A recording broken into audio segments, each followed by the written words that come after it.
Welcome to Seek Reality with Roberta Grimes. Joyous conversations about what the afterlife evidence and modern science combine to tell us is true about our one reality. You have nothing to fear. You are eternal and you are perfectly loved. Knowing the truth changes everything. Now, here's Roberta. Welcome to Seek Reality. I'm Roberta Grimes, and I'm delighted that you're with us today. My dear friends, once we learn a lot of the truth about what actually is going on, we come to know, just as Max Planck said, that what we experience as consciousness is primary. We come to see that we all are part of that core creative consciousness, and our minds really are eternal. And then, of course, we come to realize that we enter these bodies on earth to grow spiritually, at which point it's only natural that we want to know more about how we can do that. So that's been the course of my life over the past few years. As you know, I've spent a lot of time and effort studying the gospel words of Jesus, and I found that the Lord's gospel teachings are in fact the easiest and the most effective method for achieving rapid spiritual growth. I had this all figured out by 2015 when Liberating Jesus was published. Then, late in 2015, I came across a truly wonderful book in which our guest today had arrived at precisely the same process for growing spiritually, and he had done it from the perspective of Eastern religions. Well, I had to have him write on Seek Reality in December of that year. T.J. Woodward's Conscious Being, Awakening to Your True Nature is a deeply wonderful book, especially if you're one of those people who's been so traumatized by that old-time religion that thinking about Jesus at the moment kind of gives you hives. I'm sure the Lord won't mind if you instead read T.J. Woodward's Conscious Being and follow its teachings. There's only one truth, after all, and it's a non-religious truth. My friend T.J. Woodward is a delightful young man. I've spent time with him in his San Francisco area haunts, and I hope to do it again. TJ is a revolutionary recovery specialist. He's a best-selling author, an inspirational speaker, and an awakening coach who's helped thousands, countless, numberless people to heal and to grow. TJ's particular interest is in addiction and trauma recovery. And let me tell you, that is about the toughest row anyone can hoe, is trying to help people who have those troubles. So I admire him even for attempting it. And apparently he's very good at it. He's the creator of the Conscious Recovery Method, which is a fresh and groundbreaking approach to viewing and treating addictions. His second book is Conscious Recovery, A Fresh Perspective on Addiction. It was released in December of 2017. TJ, welcome. I'm so happy you're with us today. Oh, thank you, Roberta. And I have had so much fun with you. This is our third time together on your show. Yes. And I also had a lot of fun when you were here in San Francisco. So I'm looking forward to our conversation. Yeah, it's been fun to watch you develop, frankly, and to watch your career develop. And I watched we'll talk about it in a bit, but I watched a sermon you gave at a Unity Church on YouTube. I thought you were just wonderful. So I sort of have a sort of motherly pride about this whole relationship, I have to say. I mean, I think you're just prospering, and I'm so happy to see it. Oh, thank you. Now, for people who may not have heard our earlier interviews, please just tell us a little about your history, how you got here. Well, I think in relationship to how conscious being came into being, I was on a very interesting path early in my life. I had a lot of addiction, a lot of darkness. I got sober early in my life, around age 20, and my spiritual path began. And as you said, I was one of those people that fell into the category that Jesus just was not going to be part of my conversation. Right. So I became really interested in Eastern thought, took a trip to India. So I've been on this spiritual quest for many years, but something happened that was really profound around the age 40. And basically my whole world fell apart when I listened to the inner voice that I wanted to, for the rest of the time that I'm blessed with here on the planet, be a spiritual teacher or really share a message of transformation. So you thought that was, that shocked you, or that seemed like a stretch for you? Why was it upsetting? Well, early in my life, I always knew that spirituality was something so important to me, and yet I had still a lot of, I think, some of my deeper work to do. I had a lot of trauma that I hadn't worked through from my childhood, And my 20s were really filled with seeking and searching and really looking outside of myself. And I met a woman named Mary Helen Brownell, who was this beautiful being of light. And I became she became my mentor and walked me through a lot of spirituality. But then in my 30s, I really kind of left the spiritual path and really got into my material life and becoming really successful. And I had lost touch with what was truly important to me. So around the age 40, I started having this inner knowing, maybe 38 to 40, that I wanted to really shift my life back to spirituality and be a spiritual teacher, work with people with addiction. And saying yes to that is when my whole world fell apart. So in some ways it was surprising to me, and in other ways, not at all. Well, we have to sometimes fall apart in order to really come together. And maybe that's what was happening. But did I hear you say that you got sober when you were 20? When did you start to be an addict? How old were you? Well, I started drinking and using drugs around 13, but it was really the last year, 19 and 20, that were the really significant, let's just say, a lot of addiction and a lot of feeling really empty and searching through drugs, through alcohol, through people, through anything to try to feel whole. Of course, I didn't know at the time that wholeness was already inherently within me, that I was already well-being. Wow. Well, so you certainly know the kinds of suffering people go through because you've had your share of it. And when you were very young. So that gives me, and I think would give all of us, insight into why helping people with addictions has become so important to you. When you had that problem yourself, you really understand how they feel. Now, there are two aspects of your resume that I didn't mention because I'm not sure where you are in them right now, but you helped to found Agape Bay Area in Oakland, which was the first satellite community of the Agape International Spiritual Center in LA. I went to your center. It was a wonderful experience. So this is something very big you did. You were the senior minister and spiritual director, but I gather you've resigned those roles last summer. Could you talk about that? Yes, when I was around age 40, so this was almost 15 years ago, when I started having this vision, what came through is that I wanted to go into ministry. I was a member of Unity here in San Francisco. I had a long history with New Thought. And so ministry was really what I thought my path was going to be. And of course it is, but it's taken a little bit different turn or a different course. So I went back to school. I did all my education at Unity Institute, spiritual education, spiritual leadership, spiritual counseling. And then I started an independent New Thought Center in 2012. And then, of course, had the honor of affiliating with Michael Beckwith and the Agape International Spiritual Center about 3 years ago. And I just resigned last summer because I listened to the inner voice and it was pulling me more toward my recovery work. I'm still involved with Agape. I still love Agape. I still speak at different spiritual centers. But my primary focus, at least right now, is in conscious recovery. Are you still doing the Awakened Living TV and radio shows? I am not, Roberta. Can you believe it? Yeah, that's too bad because you were so good at that too. Thank you. I had my show on Unity Online Radio up until a few months ago. I'm creating a lot of things right now in a studio. We're going to be launching new products. You'll be seeing some big announcements coming up soon. That's really where I've been putting a lot of my energy.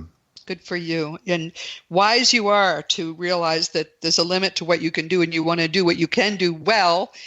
Unlike me, who tends to think I can do everything, which certainly is never true.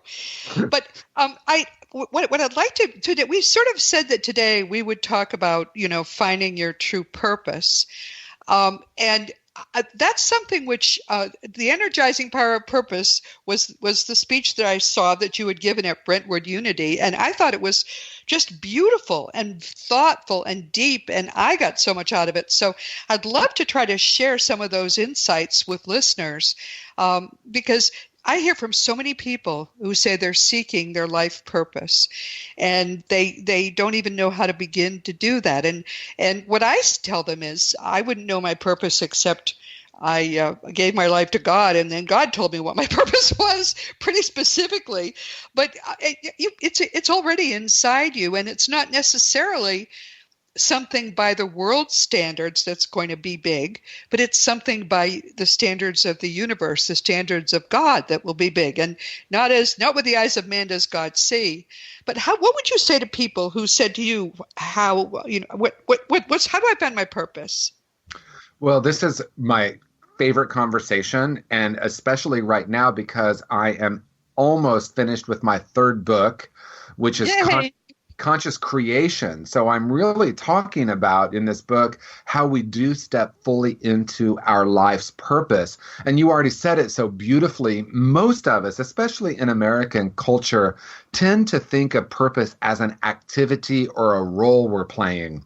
And what we're saying is really it's about going within and recognizing that within each of us is the spiritual blueprint. Right. So it's more about how we're being than what we're doing. And the more we focus on listening very intently to that inner voice, and this is how I've led my life. This is how I went into spiritual teaching. This is how I recently had the knowing to move toward the recovery work. I listen to that inner voice and then act from there. I'd like to just take a little detour because I think this feels like the right time and just tell you a little story and tell all of you a little story about this is directly related, amazingly. I have a very dear friend who she's so closely attuned to her primary guide, and it's the guide's work, really, not her. She hadn't even looked for it. But at this point, her guide wakes her up in the middle of every single night, gives her a message, which she quickly writes down, then she goes back to sleep every night. 2 nights ago, her guide said, "You continue to ask me, what is my purpose in life?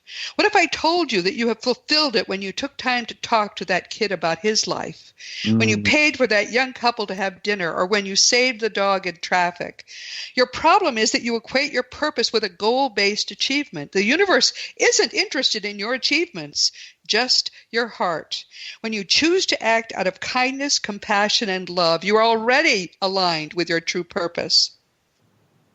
So beautiful. Imagine waking up, getting that, writing it down fast, and going back to sleep. And she does this every night. Eventually, I think she's going to write a book. I think she certainly should. There's plenty of material there. But the point is, that's just what you said, right? It's an internal thing.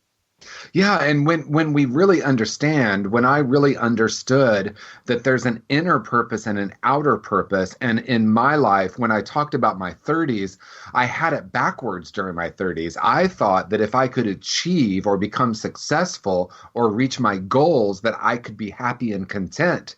And so that whole decade was this outer search for something that was already within me. And when I understood at a really deep level, not just understanding it intellectually, but really got that we already have it within us, and our true purpose is to awaken to the love that we are and then be that in the world. And then the doing comes from that. In other words, conscious being leads to conscious. Yes. Beautiful. Conscious being leads to conscious doing. Beautiful. Yes, that's where the title from my first book came from, because that was something that was so important to me, mostly because I had done it the other way for that decade, and it was so painful at the end of that because, truthfully, Roberta, I got all my goals. I did the vision boards. I did all of that, but I didn't feel any different. And then I thought, is this all there is? There must be something deeper. One of the things that you said, and I loved this, is it's never too late to have a happy childhood. You also said children in the same household have had entirely different experiences. And everyone, think about that if you are from a group of siblings, and you'll realize it's true. Partly because we're different birth order, where we are born with maybe different strengths and weaknesses. But I don't think my sister and I lived even on the same continent, never mind in the same household. Talk a little bit about how people who have had damaged childhoods that damaged them, how do we get past that? I mean, it's sort of like I was a baby and I had these awful experiences, and now I'm an adult and I still feel wounded. Yes, and I really appreciate that you're bringing this up because it's so fundamental, both in my work in addiction and my work in helping people wake up to their true nature. It's really important that when we talk about this, we're not talking about what we call the spiritual bypass. We're not saying, oh, what happened to you doesn't matter, because if it was really painful, it is significant. The issue is, it's not really what happened that creates what we call reality. It's what we decided about what happened. So in my experience, I had made all these decisions. I had a perspective about my mother, about my father, about our family, and I decided I wasn't lovable. My younger sister had a totally different experience. She came to different conclusions. So when I say it's never too late to have a happy childhood, I'm not trying to minimize the painful experiences. What I'm saying is we can literally go back and have a different decision about what happened, and then therefore have a different reality about ourselves and the world. Wow. So how would you even do that? How would you go back and you had I don't know, you had a dad who was perhaps not as loving as he could have been, or he got drunk in front of you or some bad. How do you go back and make a different decision about that? Well, I love that you're asking it that way, because it is important that we go back, because what happens, and this is why people can spend 20 years in therapy, because it's not about talking about it or recognizing the pattern. I remember when I was doing a lot of therapy, I got to a place where I understood where all my patterns developed, but what do we do with them? And so my deeper work was going back to that little boy that felt so wounded, that felt so abandoned, that felt so alone, and really reintegrate and reparent and have a lot of love and compassion for my younger self, and then start to do the healing by giving him, right? And I'm saying that very consciously, giving him the love that I didn't feel like I received. And then as that heals, then I have a different conclusion about myself and the world. And suddenly my world in the current reality, or here in the 21st century, is different. So all right. So what you do is help yourself, your younger self, your child self, understand that you really are lovable. Now, if you really feel broken, is there a way to get started down that healthier path? Yeah, I have a process in my conscious recovery workbook that's an inner child or a reparenting process. I'm certainly not the first person to talk about self-parenting, but I have a very specific pattern that I use, and that is going back to a situation that's painful from childhood and really creating a space to allow ourselves to feel.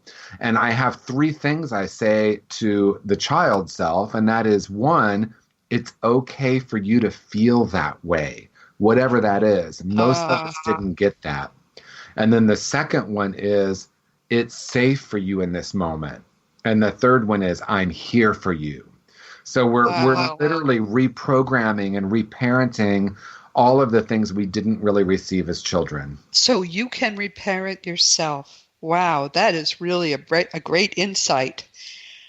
I had a perfect childhood, I think. I mean, it certainly seems to have been that way. So I've been trying to, as you were talking, come up with some trauma that I had. I think I was very self-protective, and maybe there are traumas in there and I just covered them up. I don't know. But do you find that most people have had things in their childhood that they will benefit from reparenting themselves about and healing?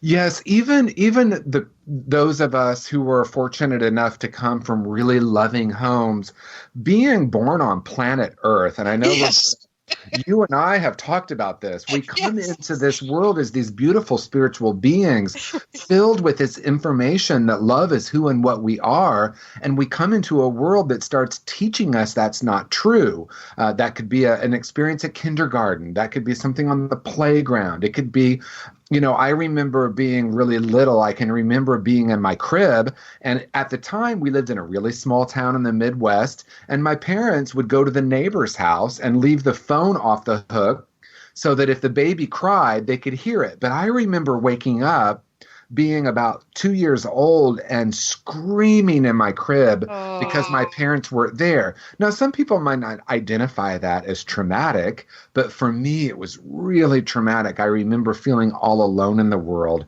So there's all different types of things that we might call trauma. But spiritually, most of us didn't get 100% of the time the message, you're whole and perfect the way you are. You are God's yes. essence. You are source energy. Most of us didn't get that. No. So is this when you help people who are, because you work in addiction facilities, right? You work with people who are even institutionalized, trying to get over their addictions. Is this the kind of thing you do with them, or can you tell us a little about that process? Yes, I do work in treatment programs, but primarily now, and Roberta, this is really about what I've been working on since we last talked.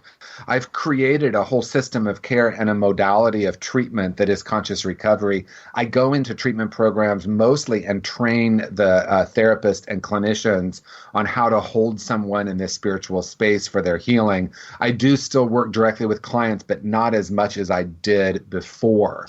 But this process of holding a space and seeing them as a whole and perfect spiritual being has a profound impact. The observer has a profound effect.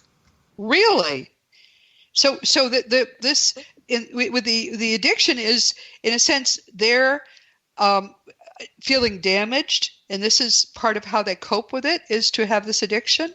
Absolutely. I think for all of us, right? If I feel broken in some way, if I feel cut off in some way, if I've had a traumatic experience or I've decided there's something wrong with me, it's only natural that we're going to look to the world to try to heal that, right? So that might be a relationship, it might be food, it might be shopping, it might be drugs or alcohol. And what with the healing work is not looking at just the symptoms, which is the addiction, but really looking deeply within at that place that feels wounded and then begin to heal that. Wow. How long does it take? Probably it's highly variable, but is this something which takes months and months to work through, or even years to work through, if people are addicted to drugs or alcohol or both? Well, I'll say it this way. It can take a lifetime and it can happen in an instant. Oh, wow. It really just depends. I think there are so many there are a lot of it that's an unknown. I have watched people have miraculous, spontaneous healings, and I've seen people struggle for years and years with addiction. And do you know what makes the difference? I don't. I would be lying if I said I did. I mean, what I do see, though, is when people get down to the deeper core issues, what I call the spiritual issues, which is a separation from that essential self, when they really start to do that work of healing that, I do see people get better. And that's the whole purpose of conscious recovery, is to help people get down to those deeper root causes. Even that, someone can have an experience where they experience or recognize their oneness, and then maybe they forget again. So for some people, it's a process, but the more people do the deeper work, the more what we would call success, right? The less they're using drugs and alcohol, and the more freer they are. Yeah. Wow. And conscious recovery, it's a book, but it's also a workbook. It's a book, it's a workbook, it's a whole system of care. It's a way of being with people, because so many clinicians, therapists, counselors are trained to look for what is wrong. Yes. They want to diagnose. And I know that's really well-meaning, but when we look at someone through the lens of brokenness, we actually create more of it. So conscious recovery is coming in and saying, what if we were to look for the wholeness within this person? Or another way to say it is, innate within every spiritual being is the ability to heal. We need to create a space for that instead of looking at them as broken. Wow, that's all so profound.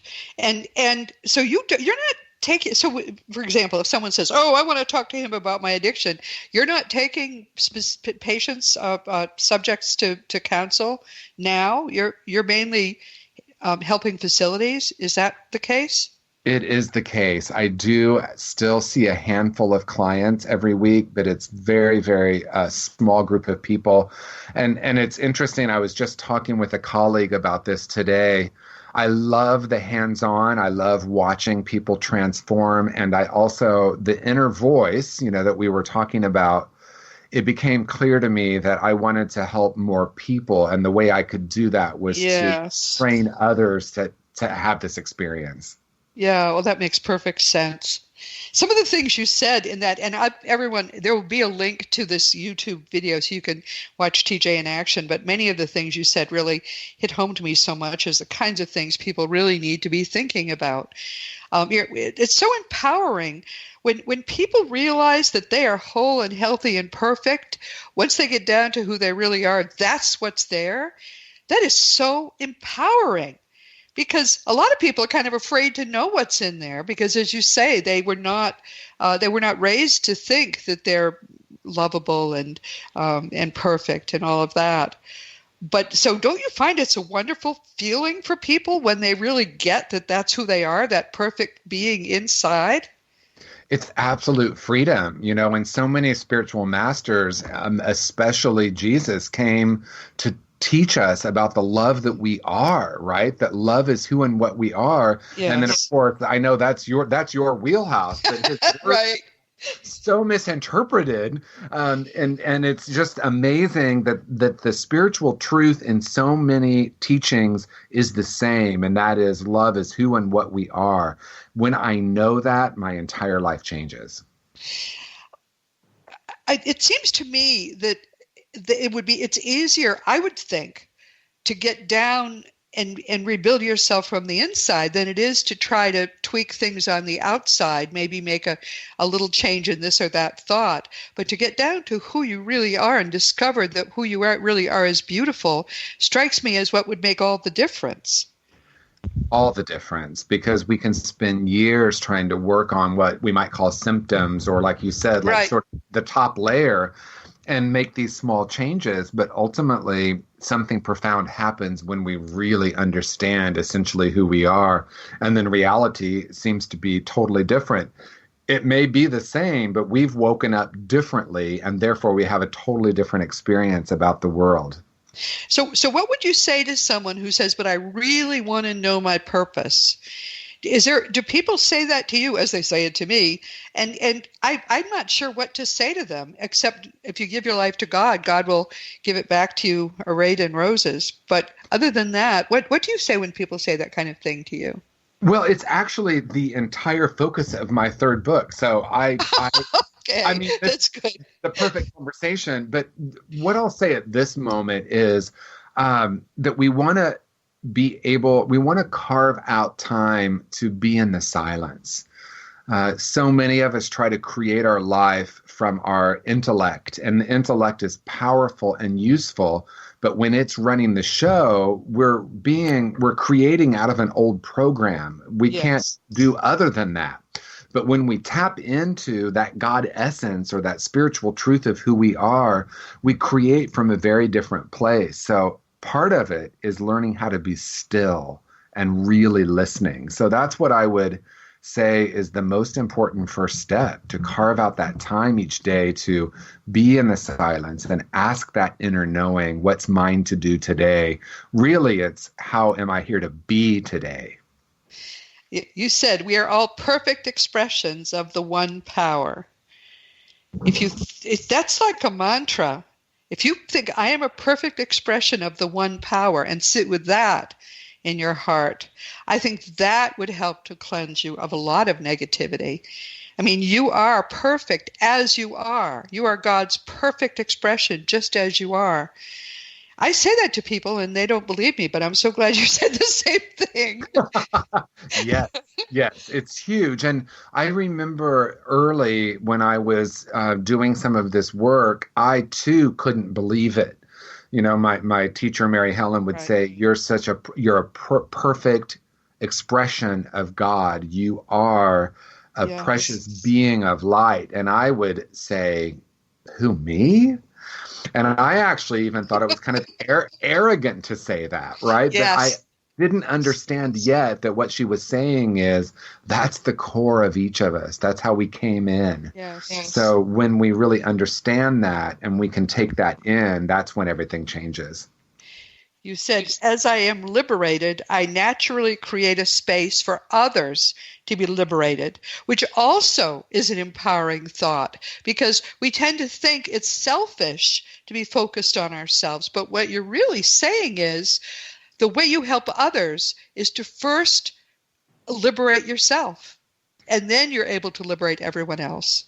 Yes, and it's so popular in our culture now, Roberta, to talk about self-love, but it often gets translated through the personality. What we're talking about is understand that love is who and what you are. And when we get to that place, when we are liberated in that way, we naturally are a beneficial presence on the planet. Yes. This isn't about loving me as an individual or a personality self. I mean, that's great too. What we're really talking about, though, is understanding that core vibration of who and what we are. And in that place, we're all one. We're all one. Yes. Absolutely.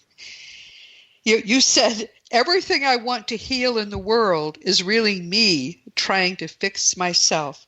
I thought, wow, that is so powerful. That sounds great. I love that. I wrote it down. I must have heard you say it. Yeah, I mean, and that's exactly right. From many of us, if I feel broken, one of the strategies might be to try to heal others. But if I'm trying to heal from my place of brokenness, I'm going to see the other person as broken and I'm trying to fix them. And that really isn't going to be very beneficial ultimately, because the person is really whole. And when I understand that for myself, when I'm truly liberated to that reality, then I'm being of service in the world in a very different way. I'm not trying to fix anyone. I'm recognizing that the true work is my own transformation. So powerful. I think especially for people who are in close relationships, whether it's a marriage or whatever relationship you're in that you feel is for life, it's very important to realize that all the things you see that are wrong in that other person are really areas of yourself where you feel are lacking. And I know this for a fact. I've been married 47 years. I know this for a fact because about 10 years ago, I mean, my husband had so many flaws. I mean, I stayed with him out of the goodness of my heart. I loved him, but he had so many flaws. But then I went to work and seriously began to grow spiritually. I applied the teachings of Jesus as I teach people to do in The Fun of Growing Forever, and as you teach people to do in your book too. And what I found was that as I began to grow spiritually, and you can feel it happening in yourself, I don't think I changed much at all, but he became so much nicer. Exactly. Isn't that amazing? It really is. Yeah. I never told him that, but my goodness, he's wonderful. He is absolutely wonderful now. And he hasn't probably changed a lick. I was the one who needed to change. Isn't that beautiful? What do you want people to know about their possibilities and about what they can do with their lives? I mean, so many people want to be helpful to the world, but they don't know how. And you've been helpful to the world already in so many ways in your life.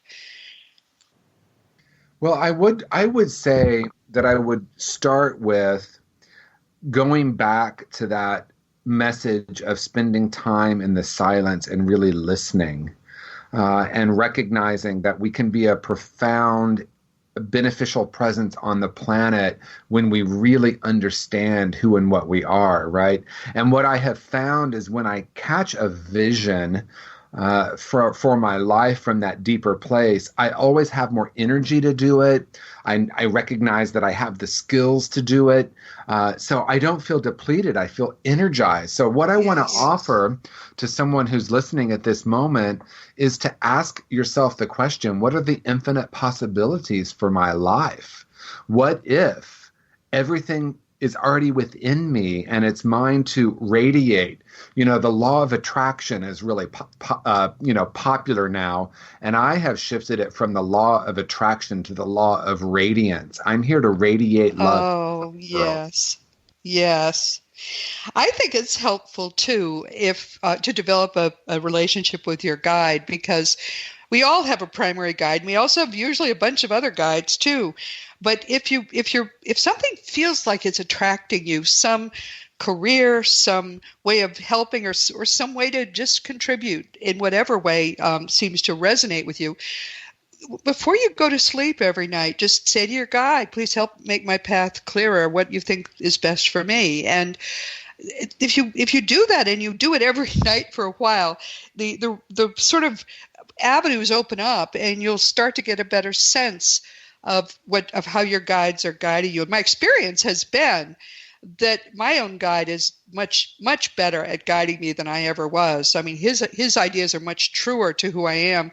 I could never see myself well, but he could. So that's another thing that you can do, and be in the silence with your guide, as TJ said. One of the problems we have is that there's so much noise in our lives. Turn off the TV and don't pay attention to Facebook. It's amazing how much time you get back when you get those distractions, which are mainly negative, out of your life.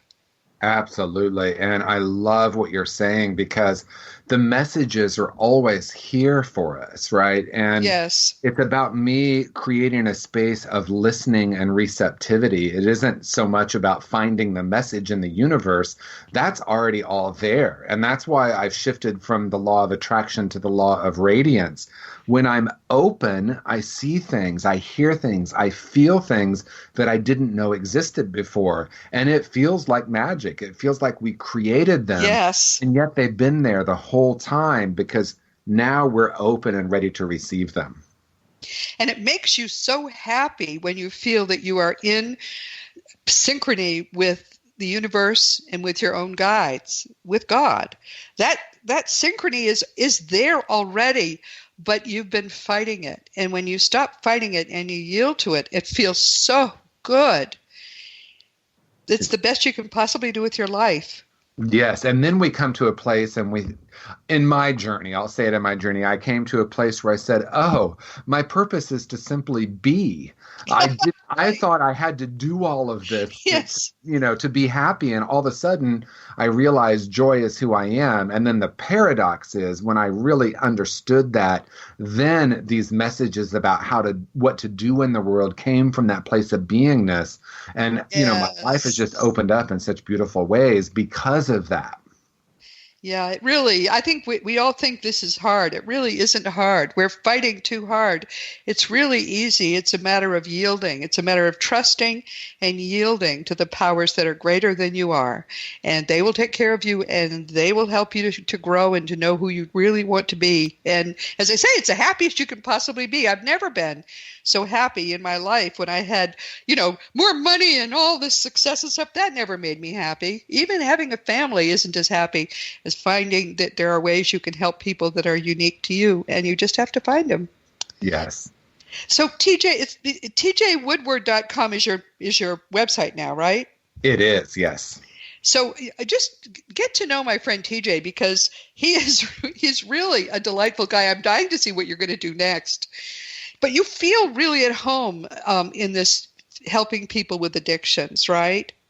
Absolutely. And, and then I'm on to recognizing that with my third book, that it's really not going to be specific to addictions. And yet in some way, if we use a broad definition of addiction, and the definition I use is when I use something outside of myself repetitively to try to feel whole, or to try to yes. feel, that could be an addiction. And that could be just about anything, right? Like you said, we can be very easily addicted to our cell phones, to CNN, to all of the yes. A lot of things we can be addicted.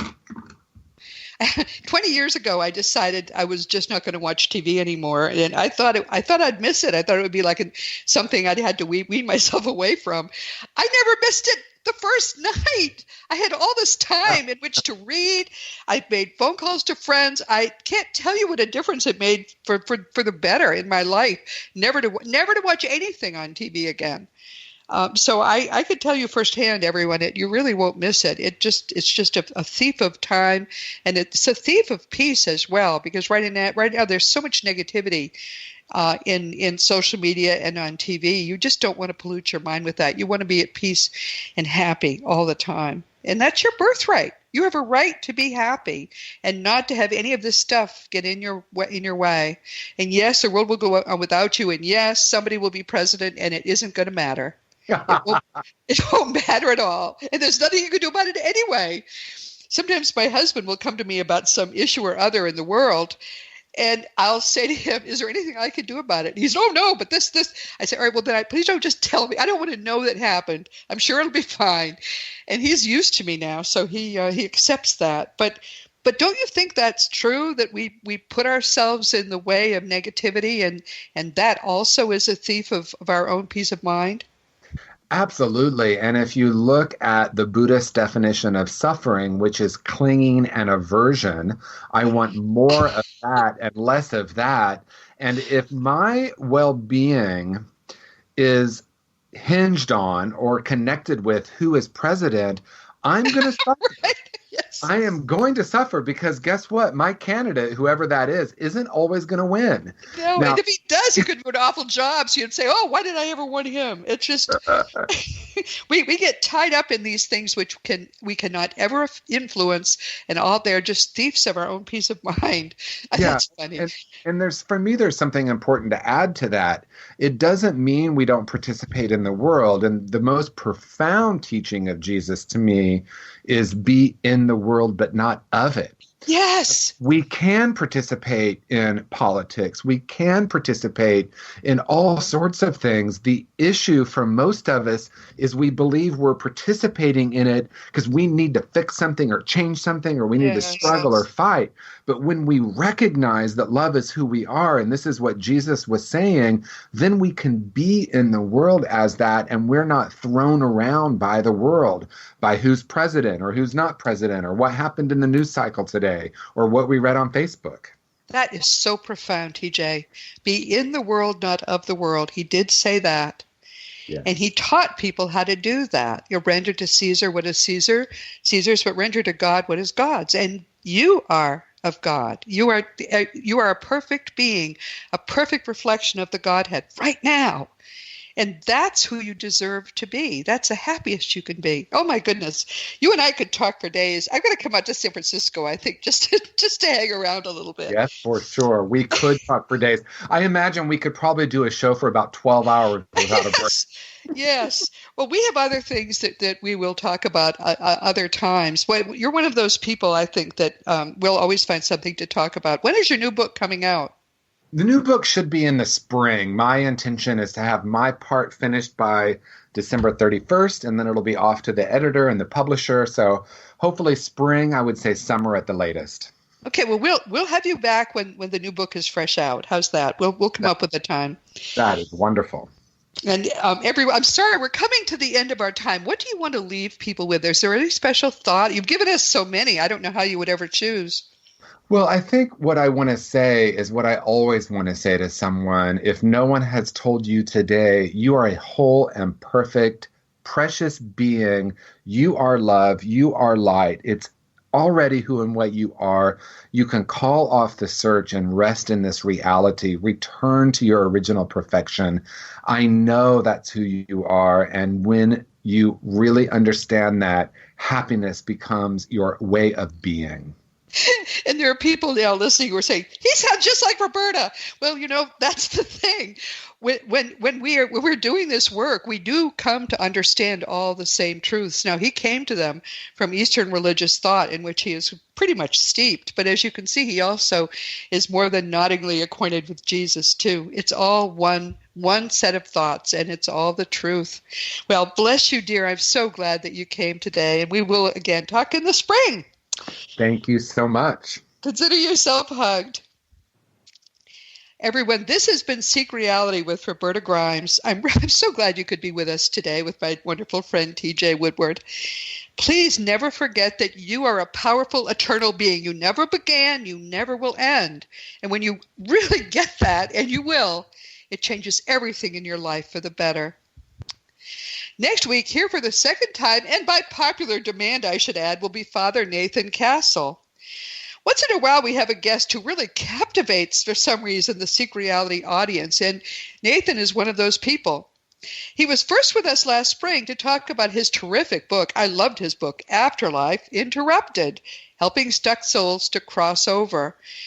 After he was here, I heard from lots of people who were fascinated by his story. Father Nathan has been a Catholic Dominican priest for 4 decades. He's believe it or not, he's in good standing with the Catholic Church. And yet, Father Nathan, for close to half of that time, has been helping people who had lost their physical bodies at what was not a planned exit point to make it to the next plane of life. He does spirit rescue work.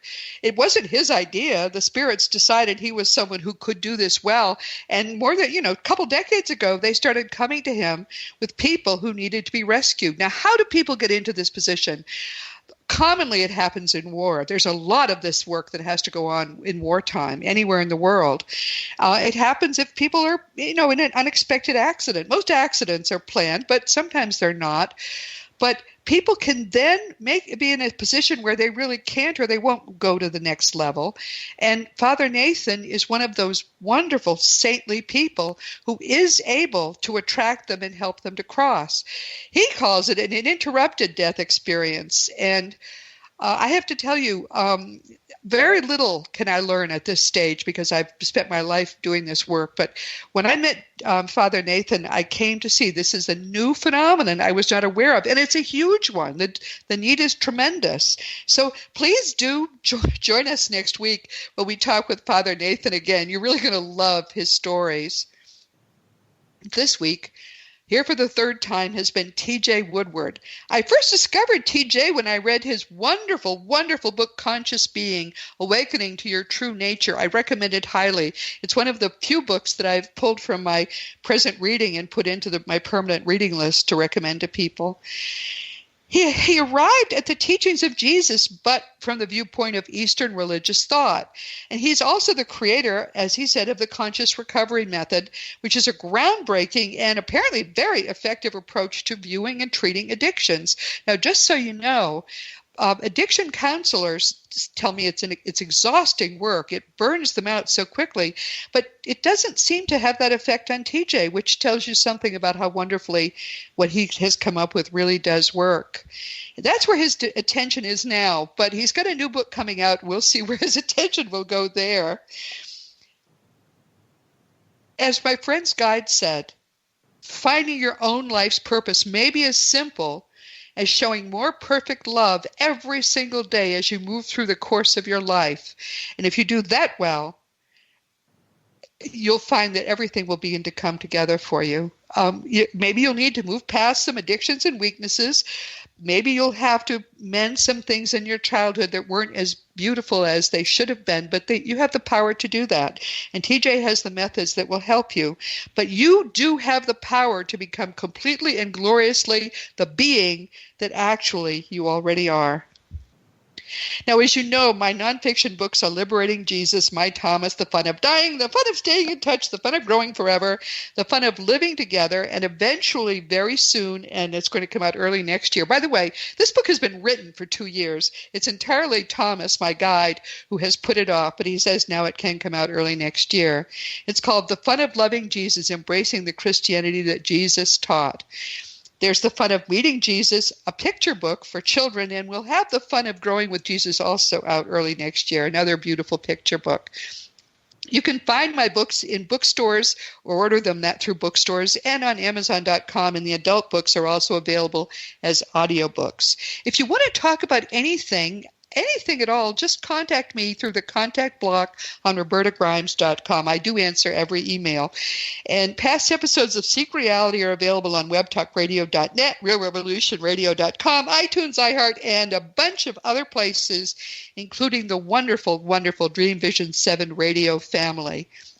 There's also a free Seek Reality app in the iTunes store, which apparently, I'm told, gets each new episode of Seek Reality automatically. My dear friends, I am thrilled to be able to bring to you people who can help you in your life. And if there's someone that you can think of that you would like to hear me interview, I'm all ears. Just please, again, contact me through the Seek Reality block on robertagrimes.com. We'll talk again soon. Meanwhile, this has been Seek Reality with Roberta Grimes. Please enjoy, please make the most of this coming week in our one reality, knowing that you are a powerful, eternal being, and you in particular, most of all, are infinitely loved. You've been listening to Seek Reality with Roberta Grimes. Roberta blogs and answers questions at robertagrimes.com. Join us every week as we explore what the afterlife evidence and modern science combine to tell us is true about the one reality we all share. Knowing the truth changes everything.